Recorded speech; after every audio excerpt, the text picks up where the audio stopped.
The story starts by observing someone struggling to balance on a tightrope. People gossip about his frequent fights and consider him dangerous. Sakura, the protagonist, doesn't care about the weak and dislikes those who pretend to be strong. He confronts a gang harassing a girl and easily defeats their leader. Sakura then meets Takabana Sakura, who thanks him for helping her, but he clarifies that he only did it because the gang annoyed him. Takabana offers him food, and they discuss how Furin High School is known for having students with the worst grades but exceptional fighting skills. Sakura wants to become the top dog at the school. Takabana warns him that it's aiming high, and even more so because Sakura is alone, which he interprets as a sign of weakness. He becomes furious and declares that he doesn't need anyone's help to win. Later, Sakura encounters the gang again, and their leader mocks his appearance. Sakura smiles, as this is the reaction he is used to, but he wants to feel valued by beating whoever is in front of him. The leader declares a war against Furin High School for Sakura punching him, but Sakura is still focused on Takabana's words. He beats down the huge group of thugs, but one of them takes Takabana hostage. Sakura instantly knocks him out, and they continue to fight until a stranger, Hiragi, stops the attack. Hiragi and his friends defeat the gang, and Sakura is in shock, wondering why Hiragi saved him. The thugs are terrified to see Hiragi, but are confident they can win since they outnumber him. Hiragi tells his friends to take care of the gang, and one of them attacks Sakura, who gets caught in a terrible spot due to his injured leg. Hiragi saves Sakura, leaving him in awe. Sakura is surprised to find that the town of Furin has a group of thugs called the Windbreakers who are respected for protecting the town.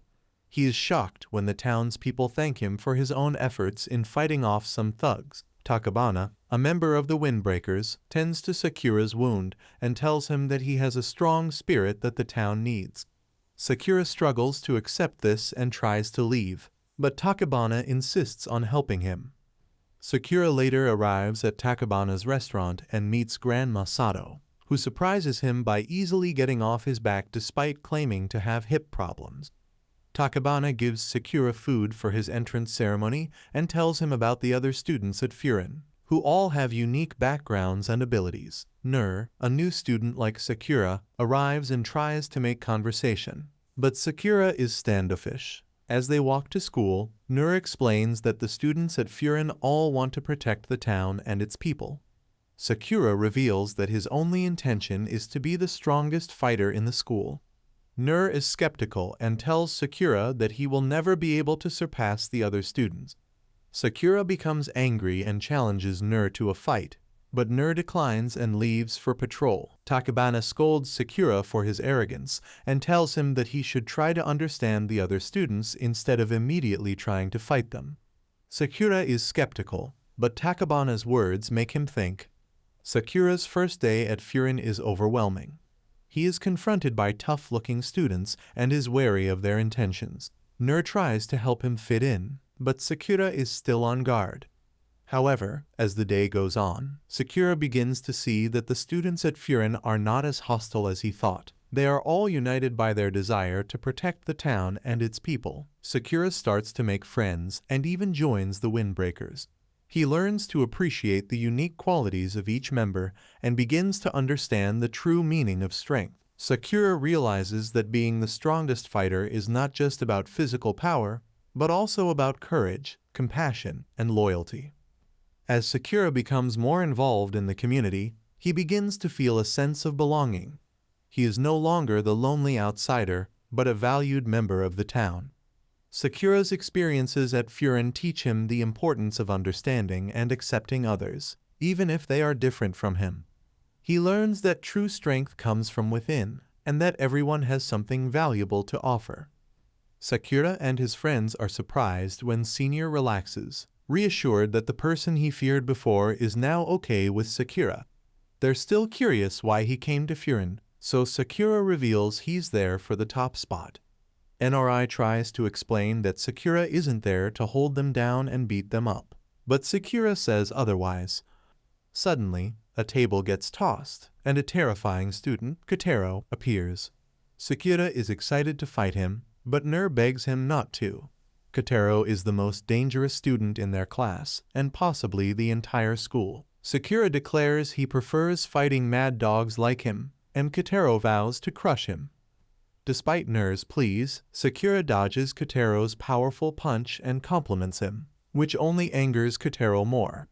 Sakura explains that Kotaro has been visiting Fear High School since middle school, earning him the nickname the Top Dogs Fanatic. Another student begs them to stop, but Sakura lands a counterattack, surprising everyone. Sakura points out that Kotaro is a fan of the top dog, meaning he can't think for himself and can't make his own choices.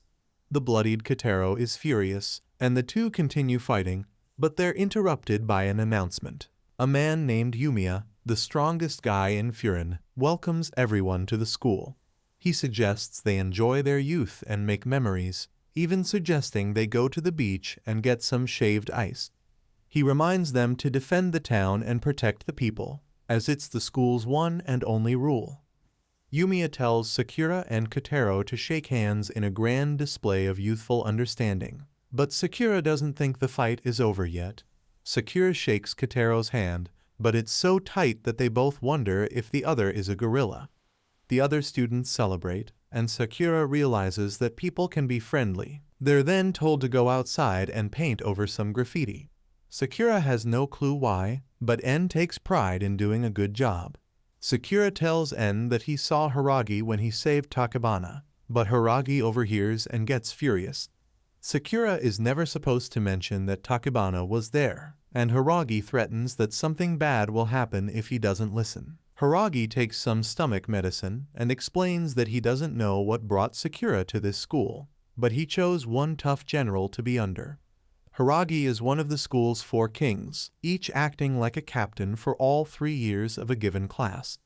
Hiragi has the students split up into groups with the 2nd or 3rd year as their captain and explains that they will be going to patrol the town. Hiragi is the captain of Sakura's group, which also includes En, So, and Kotaro. Hiragi has them keep a close eye on the troublemaking fist fighters. The guys are surprised that he knows about the fight, but Hiragi points out that he was just defending himself.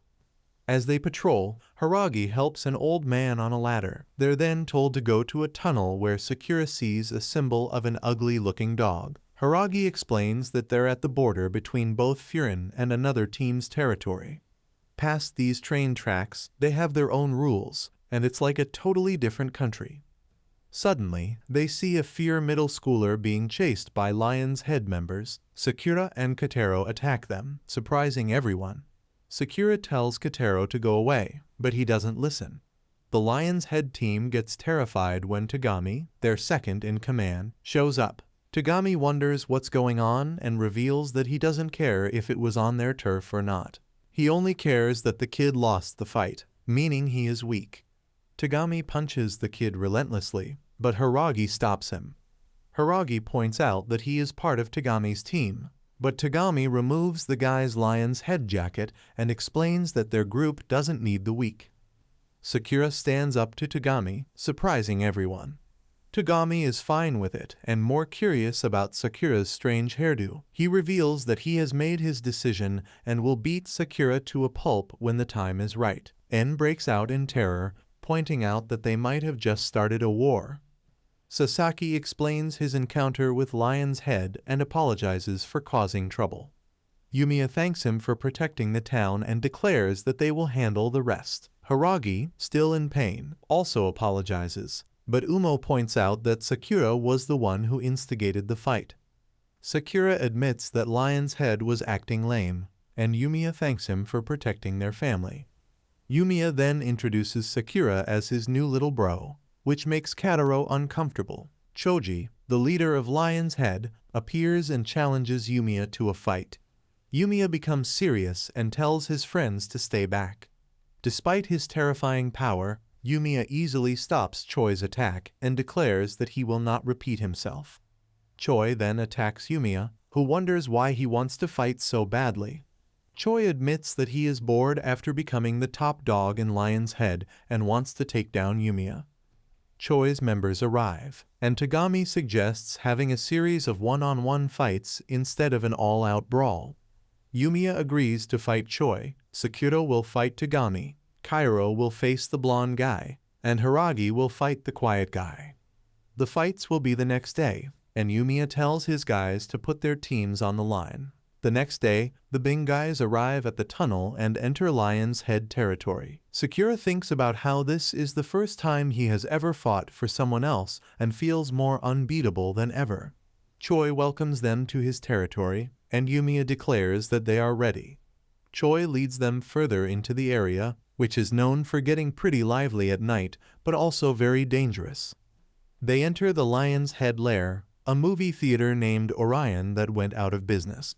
The crowd is very loud and unruly, and Neri is terrified. Yumiya tells his guys that while this has turned into a big event, the only fight that really matters is his one-on-one with Choi. The fights begin, and Kairo easily defeats the blonde guy. The Lion's Head guys are stunned, and Choi wants to fight Yumiya. However, Yumiya tells Choi that they should save their duel for another day as it's getting dark. The fights are intense, but the Bing guys emerge victorious. In the end, the Bing guys have successfully defended their territory from Lion's Head. Sako refuses to lose, unlike Hiragi, who didn't get chummy with anyone and instead devoted himself to getting stronger. Sako goes in for an attack, but Hiragi is able to predict his movements.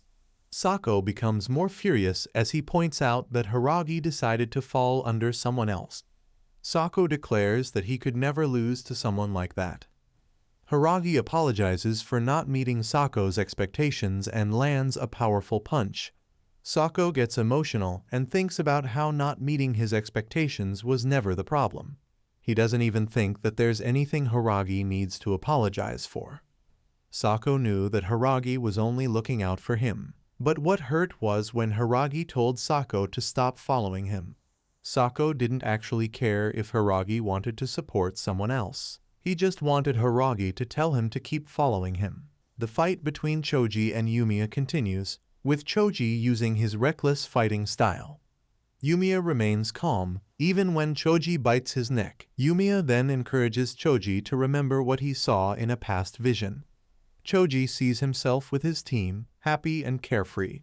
He realizes that he was having fun in the past, and that he can have fun again if he stops blaming others for his problems. Choji apologizes to Tagami for his behavior and concedes defeat. Yumiya surprises everyone by suggesting that they all go out for a meal together, and they all agree. Yumiya explains that he enjoys eating with others and gathering people to enjoy food with him. This is why he wanted to become the leader of his group. Yumiya's answer to reaching the top is simple. He just wanted to keep having fun eating with everyone. Choji realizes that he had fun stuff right in front of him, but didn't realize it because it was too common. He is grateful to Yumiya for helping him see this. Yumiya encourages Choji to keep having fun and to enjoy his meals with others. Choji agrees and looks forward to their next meal together. The group parts ways, with Choji and Tagami sharing the bread that Yumiya gave them. Choji laughs, even though it's cold, and wonders how good it would be fresh out of the oven. Tagami begins crying, but Choji doesn't notice and assumes it's raining again. Back in Firen, Sasaki is excited to see the group return. Yumiya can't believe that Sasaki waited for them the entire time. Yumiya reminds Sasaki that he was supposed to leave it to them, but Sasaki doesn't mind. Yumiya reveals that it's all over and the kids break down in gratitude. Takabana points out that So doesn't look tired like the others, and Yumiya explains that he's just a type that doesn't sweat much. Sakura remembers how Takabana told him that he can't reach the top on his own, and how Yumiya said the same thing. Sakura realizes that he needs other people in order to take the top spot. He cannot accept others and concedes that he will never reach the top. Yumiya reminds Sakura that he had a conversation with Tagami during their fight. Sakura doesn't understand why they should be celebrated, but Yumiya explains that it's because it makes him happy. Yumiya was curious when he first heard that someone was coming from out of town, but the events that have happened recently have made it clear to him that Sakura is a good guy. Yumiya encourages Sakura to keep having conversations with his fists, as it is a means to convey whether or not he likes or hates someone.